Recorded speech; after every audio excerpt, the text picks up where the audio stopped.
Ayan, so magandang umaga po sa ating lahat and welcome po muli sa ating morning devotional, sa araw po ng Thursday. Yan. So, after ko po pong salita, tayo po yung magkakaroon po ng opening song and opening prayer naman po ni Sister Angela. And after po nun po ay atin na po mapapakinggan ang mensahe na atin pong ibabahagi sa atin ni Brother Japet Boko. And prayer po niya ay ang closing song at ang closing prayer po ng ating speaker. At muli ay wini-welcome po rin po ang may mga kasama po na natin dito sa Zoom at maging sa mga nakasubaybay din po sa FB Live, no? At ngayon po, tayo na po ngayon dumako sa ating panimulang awitin.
Let's pray.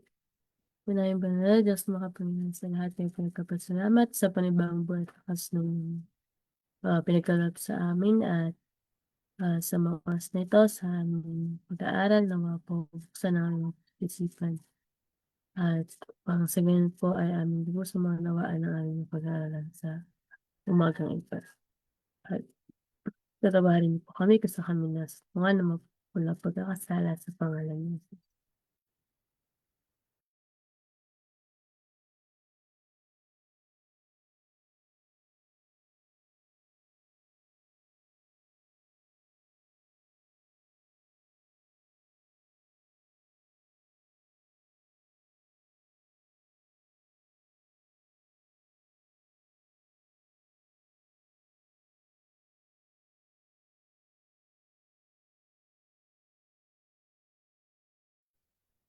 Yan, magandang umaga po sa ating lahat. Ang title po ng ating devotional ngayon ay Mysteries We Cannot Fathom, January 8. At sabi po dito sabi po sa Romans 11 verse 33. Oh, the depth of the riches, both of the wisdom and knowledge of God. How unsearchable are his judgments and his ways past finding out.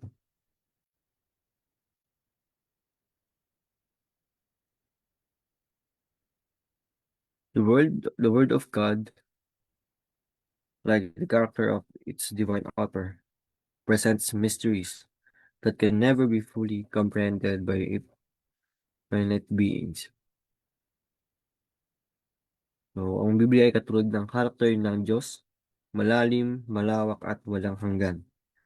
Hindi dahil gustong lituhin ng Diyos ang tao, kundi dahil limitado ang ating isip. So, halimbawa na lang ng bata at matanda, hindi pareho ng pagkakaunawa. At ng mga estudyante at teacher, hindi pareho ng kaalaman. So, gayon din ang tao at ang Diyos. Hindi tayo kapantay ng Diyos, kaya hindi lahat ay agad nating pauunawaan. So, kapag may hindi tayo naintindihan sa Biblia ay huwag tayo mainis o mawalan ng pananampalataya. At yung iba nga ay nagsarili pa ng kanilang mga interpret. So, sa halip ay sabihin natin na Panginoon ay tulungan mo ako at turuan mo po ako kung paano ito maintindihan. I- If it were possible for created beings to attain to full understanding of God and His works, then having reached this point, there would be for them no further discovery of truth, no growth in knowledge, no further development of mind of heart or heart. God would no longer be supreme, and men, having reached the limit of knowledge and attainment, would cease to advance. Let us thank God. Let us thank God that it is not so. God is infinite, in him are all the treasures of wisdom and knowledge.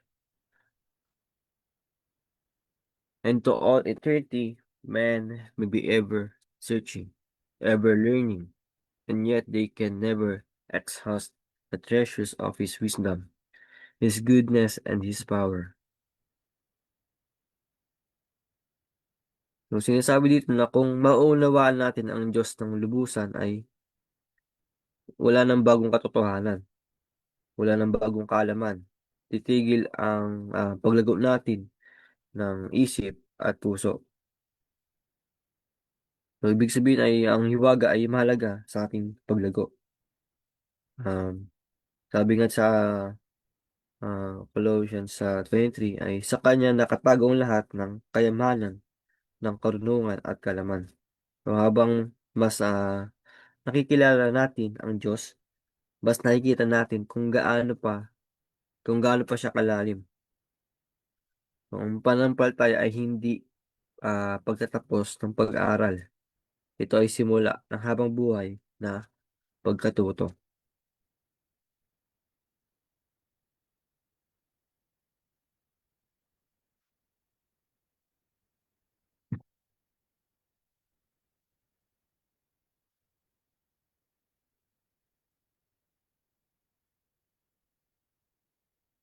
In natural in natural world, we are constantly surrounded with mysteries that we cannot fathom. Should we then be surprised to find that in the spiritual world also there are mysteries that we cannot fathom? So, sabi dito na um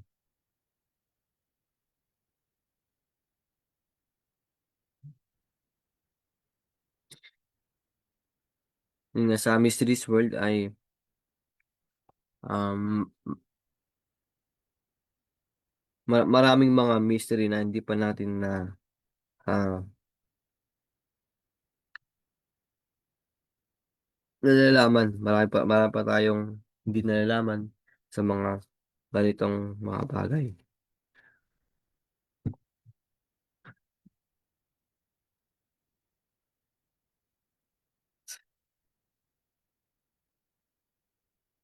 So dito, the mysteries of the Bible are among the strongest evidences of its divine inspiration. If it contained no account of God, but that which we could comprehend, if his greatness and majesty could be grasped by finite minds, then the Bible would not, as now, bear the unmistakable evidences of divinity. The more we search the Bible, the deeper is our conviction that it is the word of the living God, and human reason bows before the majesty of divine revelation. So, pag titingnan natin ang kalikasan, may buhay at, at may kamatayan. So, bakit ganito din ang isip ng tao? So,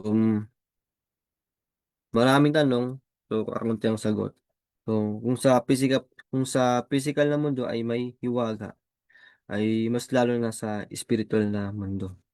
So, hindi natin pwedeng sukatin ang Diyos gamit ang isip lang ng tao.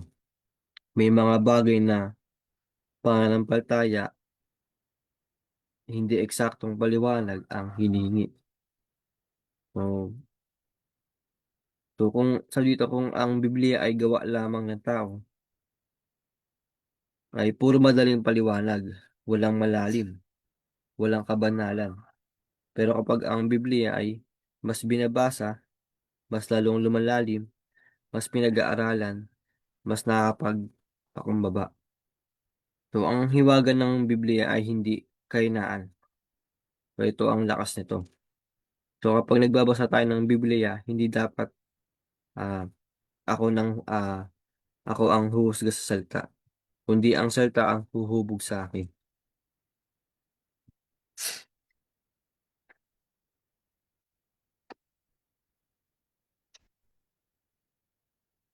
Christ will lead the redeemed ones beside the rich river of life, and will open to them that which while on this earth they could not understand. So ah, may mga tanong tayong tulad ng dati na bakit pa kaya pinahihintulutan ang pagdurusa? Bakit hindi agad inaayos ng Diyos ang lahat?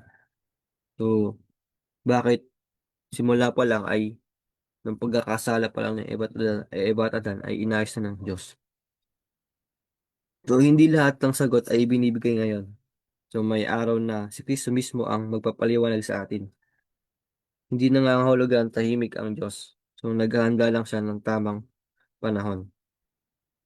So, yun nga na kaya nga sabi na ang katotohanan ay hindi basta-basta agad binibigay dahil ito ay may tamang panahon, tamang ah, oras at ah, tamang panahon na natin maiintindihan. Dahil hindi lahat ng kaalaman, yun nga, di lahat natin alam na, hindi lahat ng kaalaman ay alam natin.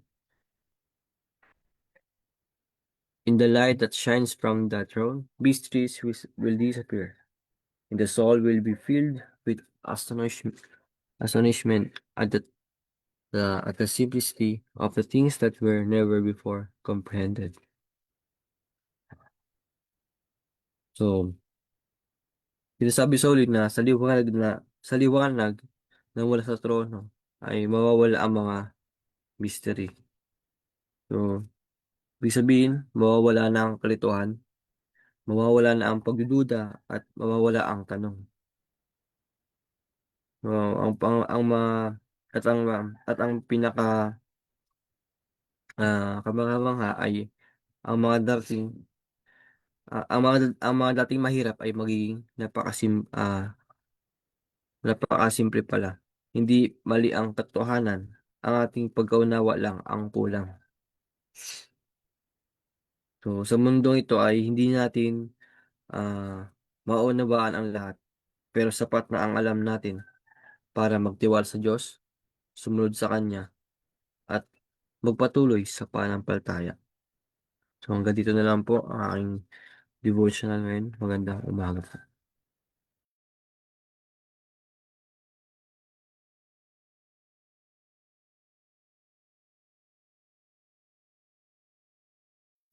And thank you so much po, Lord Japet, sa inyo pong binahagi sa amin.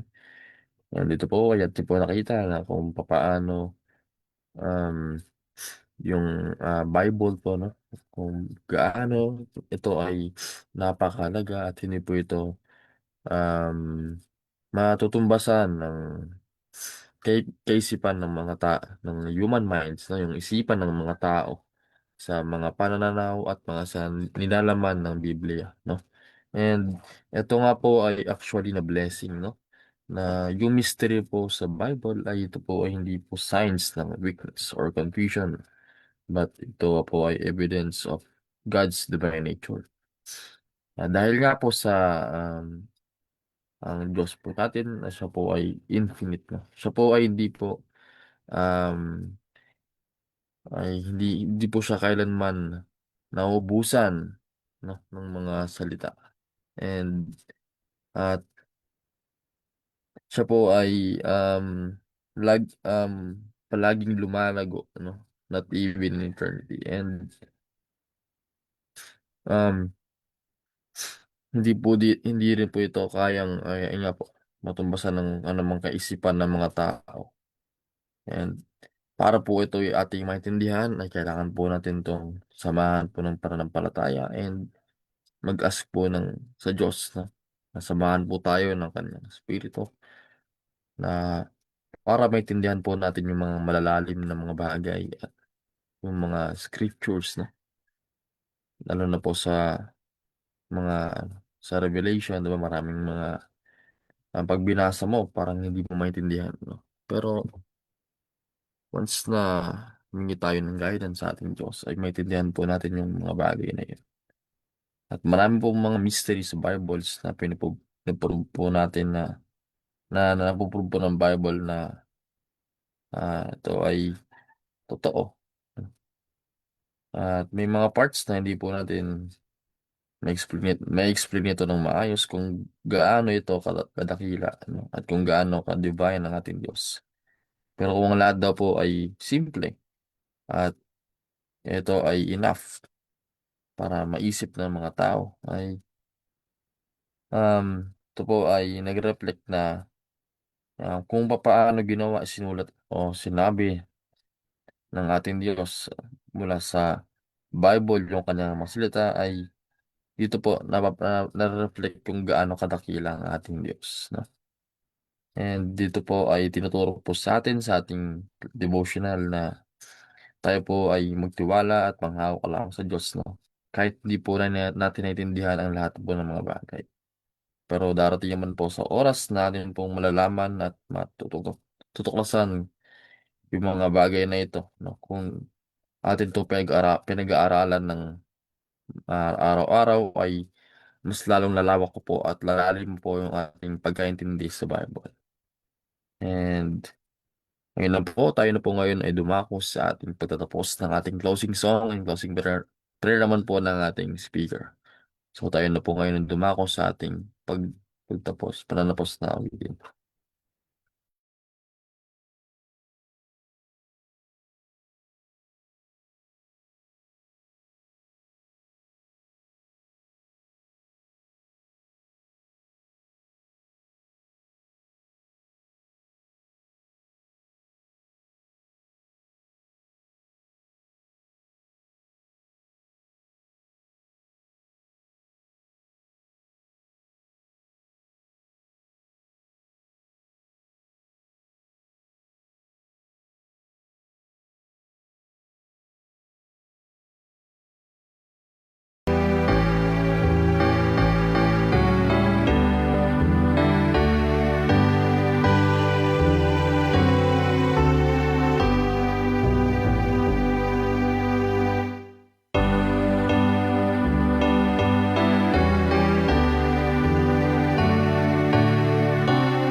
Tayo po ay lumuhod at manalangin.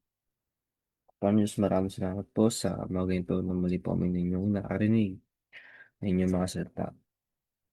At paalala po sa amin na marami pa po kaming mga bagay na hindi nalalaman na tanging kayo lang po ang nakakala. Tulungan niyo po kami na mas maunawaan po namin ang mga bagay sa Biblia. Maunawa, mas lumawak po ang aming pananampalataya, ang aming wisdom sa inyo. Tulungan niyo po kami na marami po kaming matutunan na galing sa inyo. Na ma-realize po namin na kayo lang po talaga ang aming kailangan upang makaating po namin ang perfect character. Tulungan niyo po kami na mapanagumpayan ang aming mga pagsubok. Tulungan niyo po kami na ah, mas ma-improve po ang aming mga talento na ibinigay niyo po sa amin. Kaya po mahuna sa araw na ito. Sabayin niyo po kami. Gawin din po sa aming mamahal namin sa buhay na hindi po namin kapiling sa araw na ito. Patawarin niyo po kami sa aming nagawang pagkulang pagkakasala sa isip salita at siwa. Panginoon Jesus. Amen.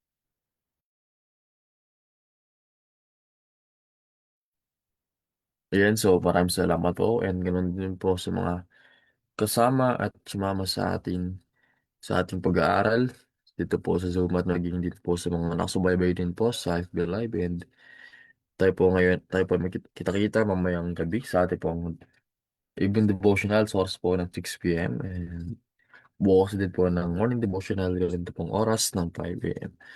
So muli magandang umaga sa ating lahat and God bless. So, thank you po.